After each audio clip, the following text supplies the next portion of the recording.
Ever since I got a Steam Deck, I've finally been able to dive back into the world of PC visual novels, as there are so many gems I've wanted to check out for a very long time.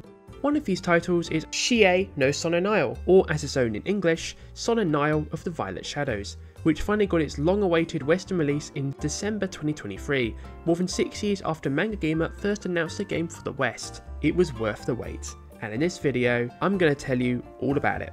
So let's get straight into it. Before diving into Sona-Nyl specifically, I want to give a quick crash course on the developer of Sona-Nyl as well as the series that Sona-Nyl is part of. This game is developed by Liar-soft, who you may know from more recent titles like Azure Nighthawk and Adabana Odd Tales, as well as the upcoming Ever Maiden. Liar-soft games are known for their distinctive art style, as well as dabbling into a variety of subgenres. However, they are also known for the Steampunk franchise, a series of mostly unlocalized plot-heavy visual novels, also known for having the phrase "what a beautiful" as part of the subtitle. This 6-part series, written by Hikaru Sakurai, who is known for her later work, we'll get into that, was released on PC mainly in the 2000s and early 2010s. Amaterasu Translations, a fan translation group, localized the second and third steampunk titles, Seiken no Ignanok and Shikoku no Shanoff, during the visual fan translation boom back in the day. Hence, if you're a die-hard visual fan, you've probably already read at least one of those titles. Additionally, MangaGamer officially localized the 5th steampunk title, Gakfen of the Golden Lightning, in early 2016. You can even get it on Steam. Do you need to play any of these other games to understand Sona-Nyl? No, you don't. However, there are references and callbacks to other titles that you will notice as and when, especially Ignanok and Gakfen.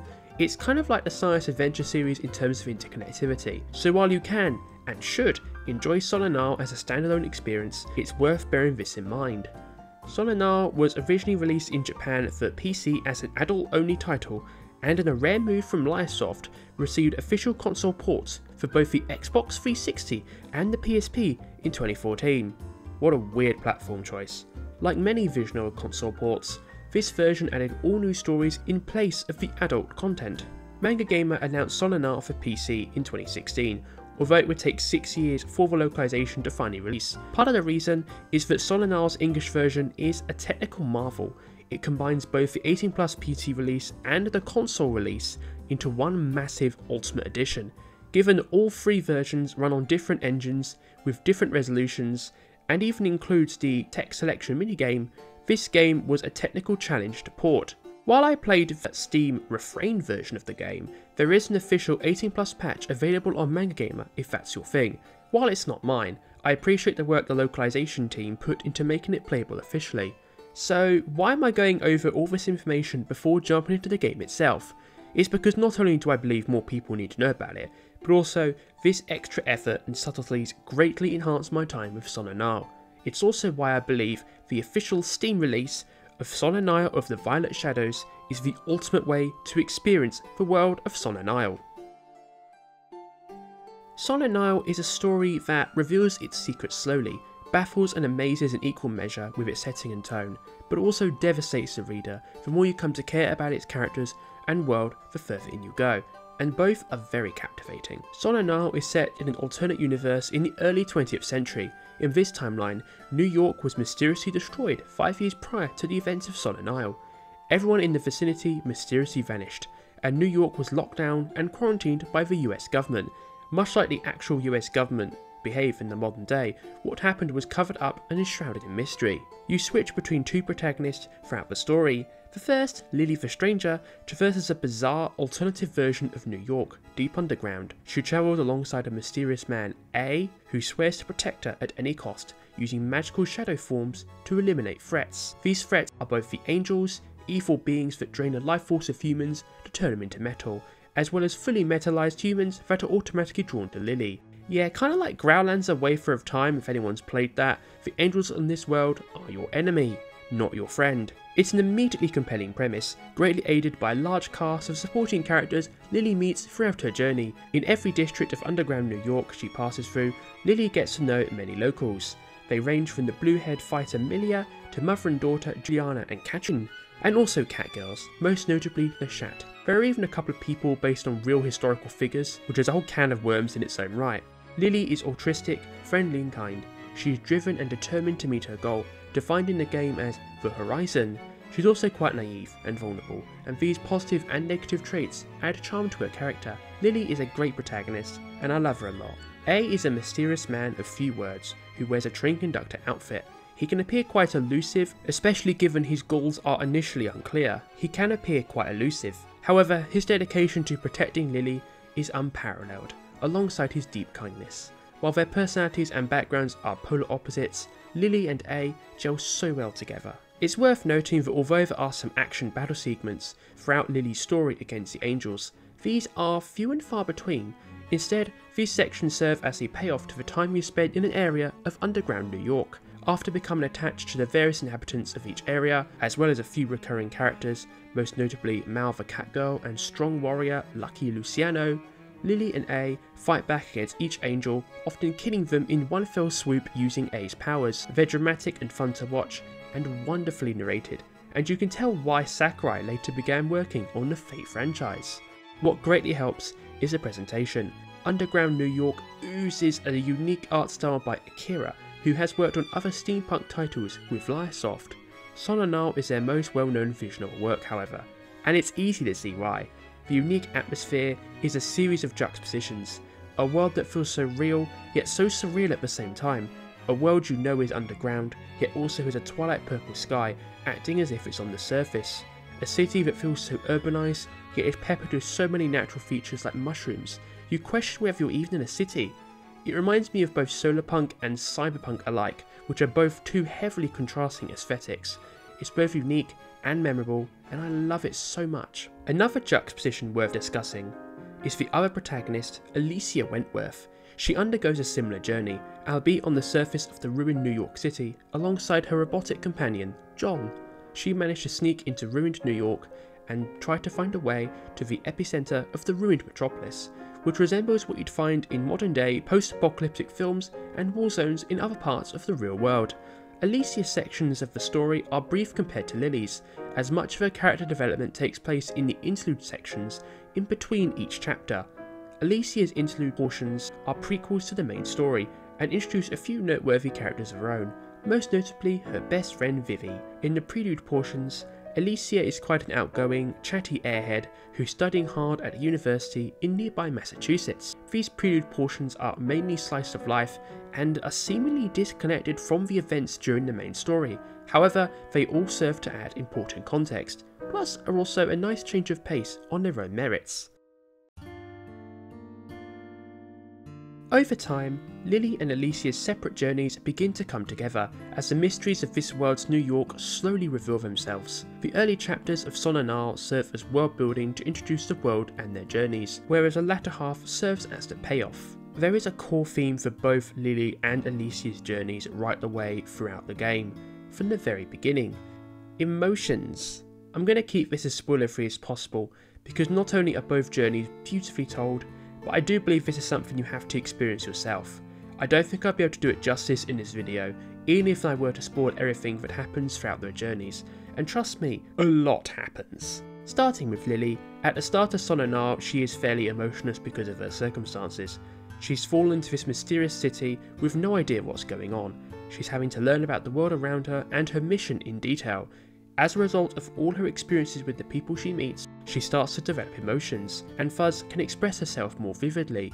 She becomes an active participant in her own story, and her passions soon extend far beyond the mere desire to journey to the horizon.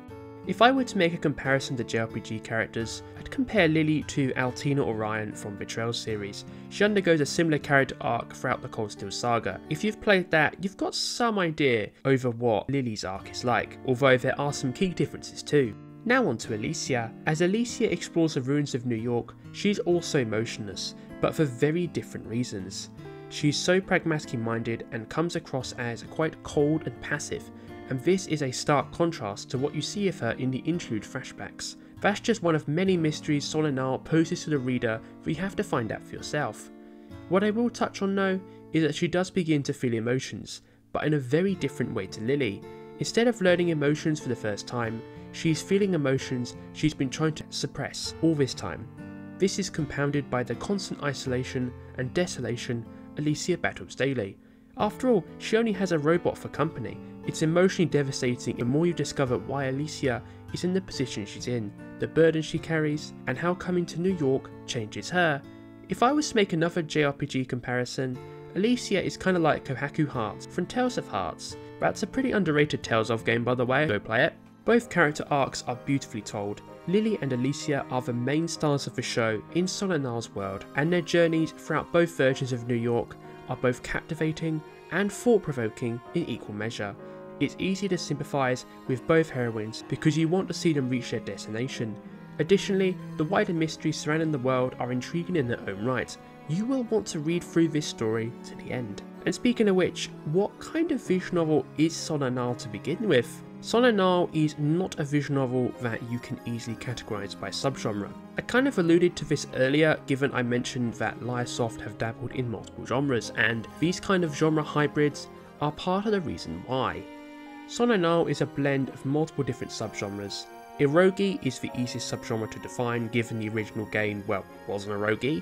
However, Liar-soft considers the adult PC version and the console version to be two different interpretations of the same title.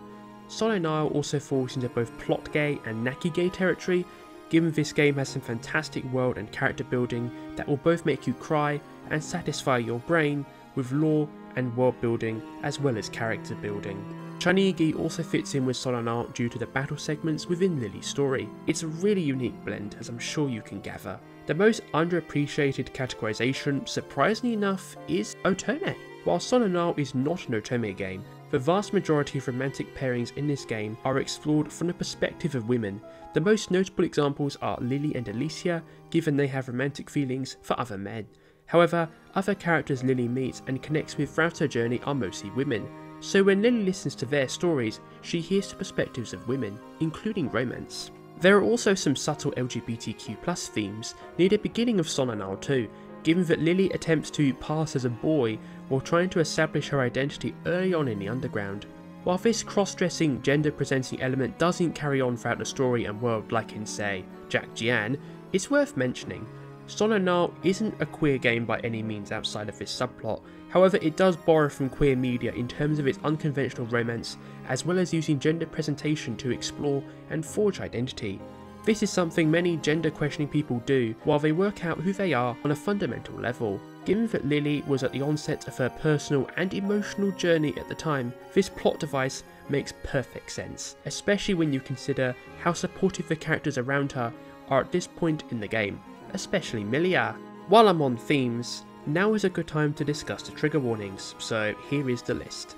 Violence, drugs and alcohol, prostitution, multiple character deaths, petrification, reanimation of the dead, and these are a few more spoilery ones, so one character death that includes a bloody, disturbing CG, consensual sex with an angel, yeah that was a wild scene, romance between a student and a teacher. Are there any flaws with Sona-Nyl? In my view, there aren't any outright flaws, but there are a few things I want to bring up. Firstly, although it didn't bother me, I'd say the formulaic structure can be seen as a drawback because it broadly remains the same until the final chapter. Additionally, the newspaper minigame at the end of each chapter requires you to select one of 3 paragraphs across old archival issues of the Washington Post. By selecting these paragraphs, you rewrite them to better reflect what happened in New York, rather than what the US government claims happened. If you get one of them wrong, you're locked out of the true ending. You will know if you get it wrong when a purple moon appears across the screen. I suggest using a walkthrough. There's one on the Steam forum for this game, in order to progress through the minigame with no issues. Although you can also save and reload if you do miss anything. These newspaper clippings also provide valuable context for the wider story regarding New York's fate, so I recommend reading all of them. Finally, there is no console version of the game available in English, which means if you struggle to play PC games, you might find playing Sona-Nyl difficult. However, Sona-Nyl does run perfectly on the Steam Deck. It is officially verified after all, which more than makes up for it. I'd love to see MangaGamer return to the game at some point and add in achievements, trading cards and other Steam features. If it ever did come to consoles in English, I would pick it up too, and I hope it does happen. So what is the legacy of Sona-Nyl? In terms of Liar-soft themselves, they have moved on from the steampunk series. There are 2 reasons for this. The first is that the steampunk series has never sold particularly well, whether in Japan or overseas. This may explain why MangaGamer took 7 years to localise a title into English, and why they don't intend to localise any more steampunk titles. Writer Hikaru Sakurai left Liar-soft, and as mentioned throughout the video, she now works on the Fate franchise.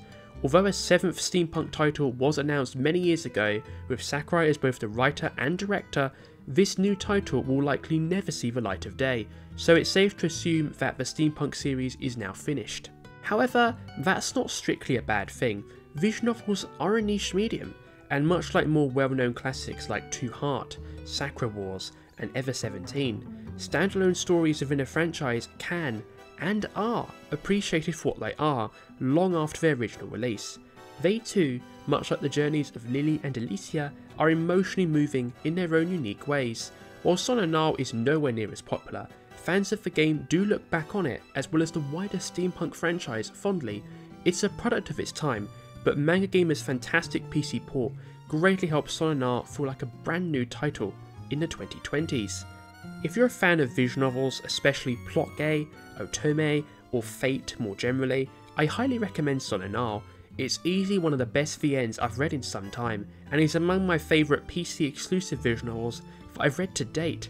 While I doubt Sona-Nyl will get the attention it deserves from the mainstream visual novel community, it absolutely deserves your time.